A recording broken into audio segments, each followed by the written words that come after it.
விட்டு நீங்க போக போகிறீங்க. நீங்க இங்கிருந்து அயோத்தி போன உடனே என் பகவான் உங்களை கேட்பார்.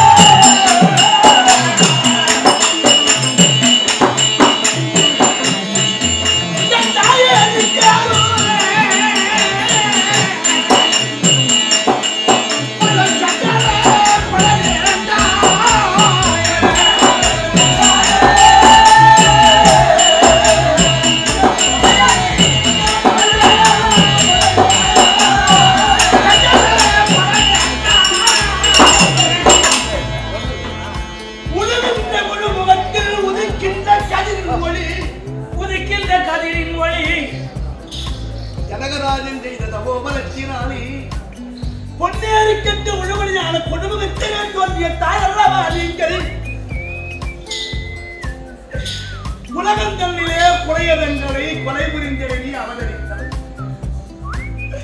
அப்பேற்பட்ட பாக்கியத்தில கிழங்க உன்னை இந்த காரணத்தில் விட்டு போகிறேன் என்றால் நான் யாராவது விட்டு போகிறேன் தெரிவித்து பார்த்தாலே உலகம் எங்கும் தனக்கு புண்ணிய பயனாய் விளங்கி வரக்கூடிய அந்த திறன்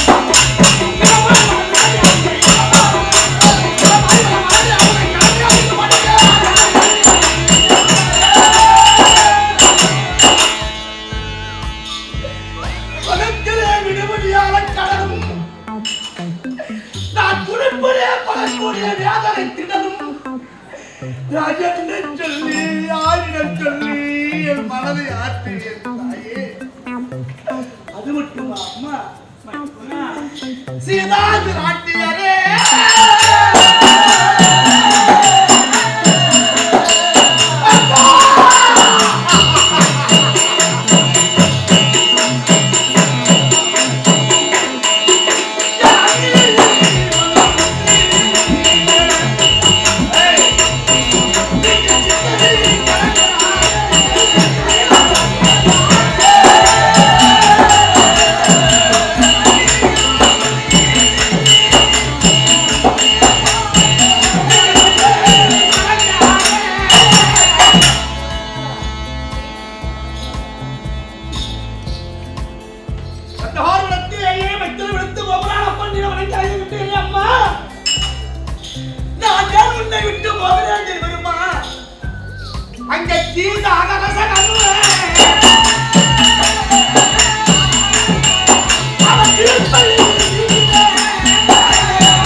அயோத்தியிலே அக்கினி மூட்டி அக்கினி பிரவேசமாக வந்து முடித்தார் பண்ணுவது என்றார். அந்த அக்கினியில நான் இறங்கி வந்தனே நம்பி வந்த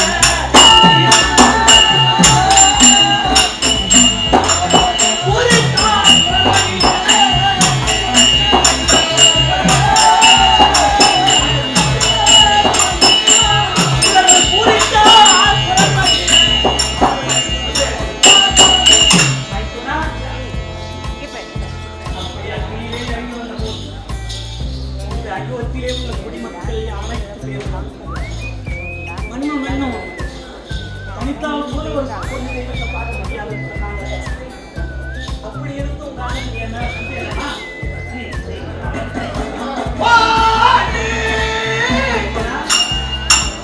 நான் வந்திருக்கின்றே உங்கள் மீது சிலருடைய தமிழ்நாடுக்கு வருத்தும்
அப்பேற்பட்ட பகவானுக்கு ஒரு சரணம் என் மாமிமார் மூவருக்கு ஒரு சரணம் புலப்படுவாகி வதித்திற்கு ஒரு சரணம் சொன்னதாக ஆகட்டும் என் மனைவி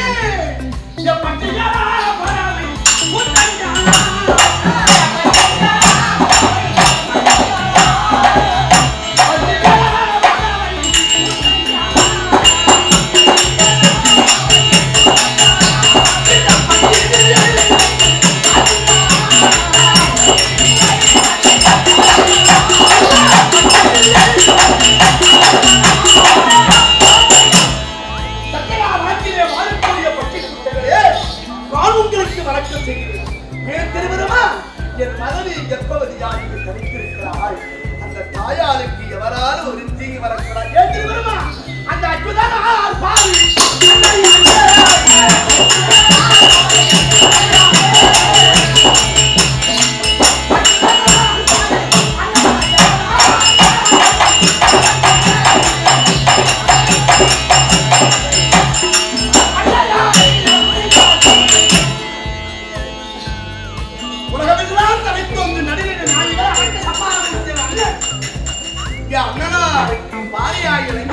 தாயாருக்கு கிடைத்திருக்கிறார். அந்த அன்னையாருக்கு நீங்கள் தானே மிக்க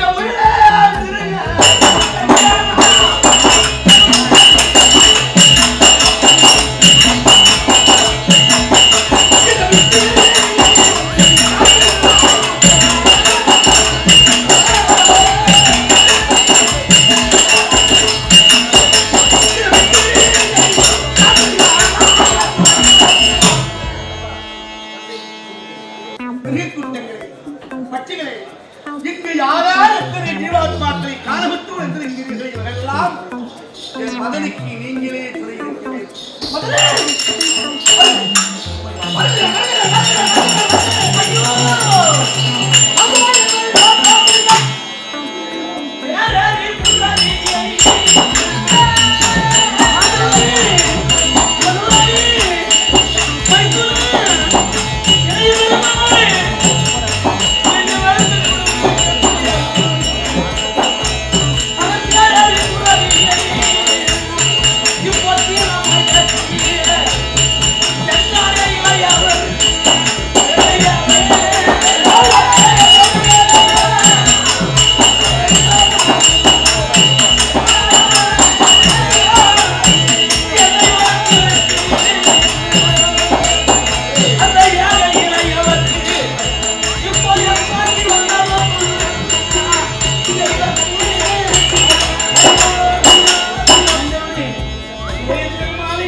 கால் நாட்டிலே நான் எப்படி பிழைக்கப் போகிறேன்?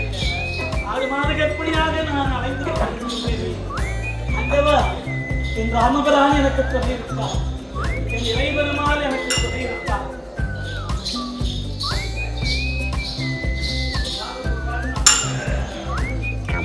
எங்கள் கோவிந்தனே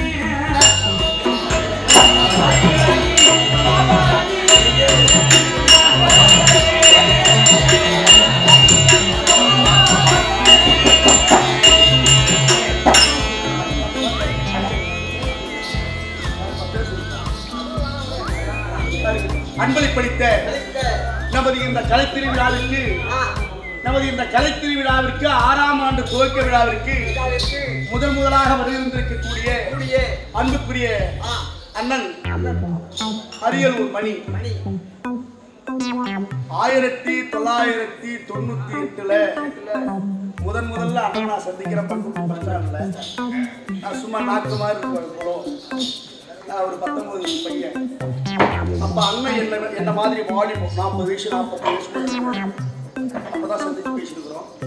அந்த நேரத்துல நான் வேகாக்கொல்ல சின்னதுரை ஆசிரியர் கூட இருக்கேன். நானும் குருவும் ஒரே சடையாண்டி முத்தார் மாதிரி பாடுறது நீதானா, சடையாண்டி திரு வேஷம் ஆடுறது நீதானா எங்களுக்கு விசாரிச்சாரு. அந்த மறந்துட்டாரு. நான் சொன்ன பிறகு மறந்துட்டாரு. அதன் பிறகு நிறைய நாடக இந்த மீட்டிங் நடக்கும் பொழுது, மாநாடுக்கு மீட்டிங் நடக்கும் பொழுது நமது தலைவர் பத்திரிசாமி தேவராப்பட்டினம் பத்திரிசாமி ஆசிரியரோடு நாங்கள் அந்த கள்ளக்குறிச்சி விழுப்புரம் மாவட்டங்கள் போகும்பொழுது அப்போ வருவாங்க அண்ணன்.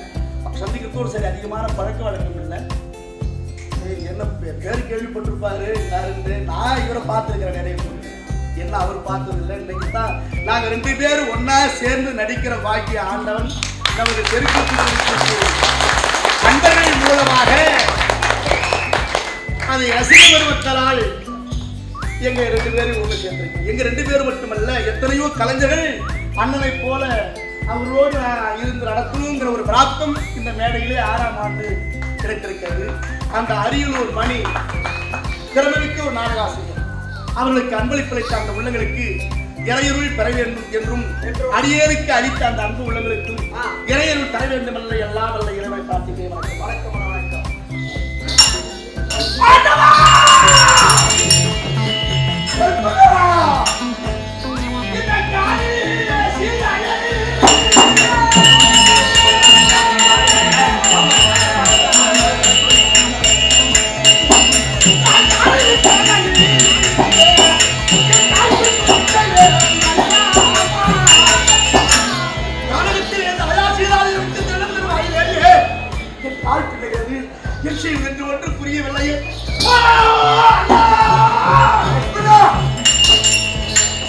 செட்டிச்சாவடி சக்தியின் செல்வராசு நாடகாசிரியர் சில காலம் என் கூட இருந்தாரு. அவருக்கு நான் சம்பளப்பாக்கி ஒரு 1000 ரூபாய் தலைவர் யதார்த்தமா கடலூர் போனேன். வாத்தியார பார்த்து வரும்னு போனவங்க 1000 ரூபாய் பணம் கொடுக்குறேங்க சார், வச்சுங்க சாமி பணம் வாங்கினாரு.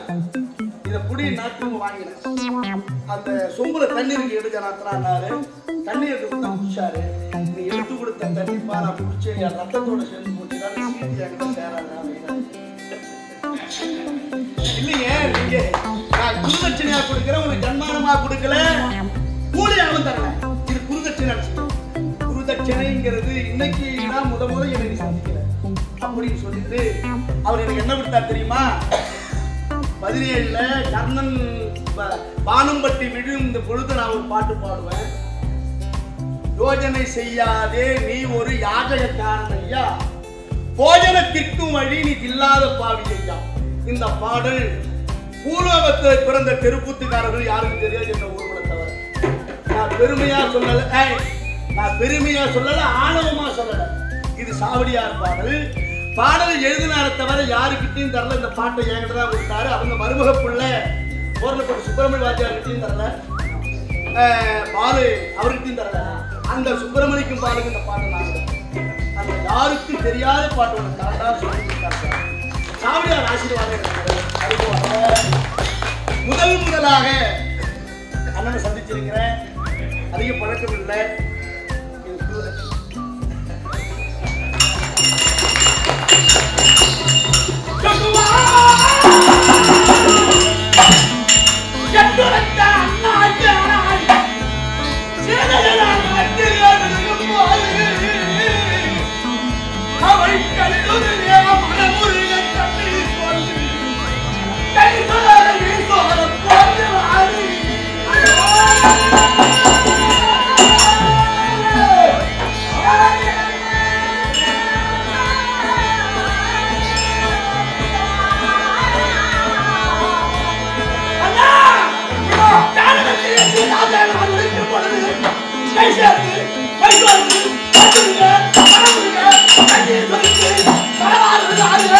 அந்த தாயார் என்ன சொன்னார் தெரியுமா?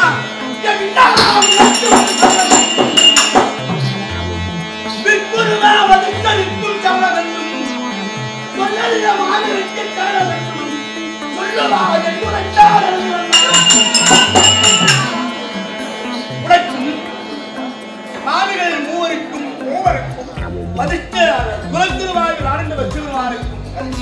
நாட்டு மக்களுக்கு நான் சரம் செய்தாக அவர் சொல்லும் பொழுது மரம் அழுதது, கல் அழுதது, இந்த மண் அழுதது, மரம் அழுதது, உயரற்ற கிரேதங்கள் எல்லாம் கணக்குறதாகவே இதுதான் விதியின் வரலாறு.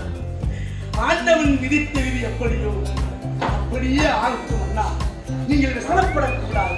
ஏன் தெரியுமா? நாளாவது நாயகன் விசனமிட்டு விடுவார்கள். குடிமக்களை கவனிக்க முடியாது. அரசன் கவனிப்படாது இருக்க வேண்டும். அரசனுடைய துன்பங்கள் எல்லாம் அமைச்சர்களை காணும்.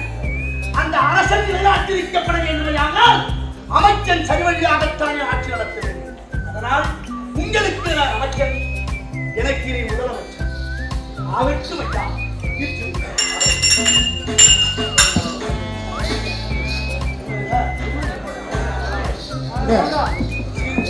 சீதாதேவி பணத்தில்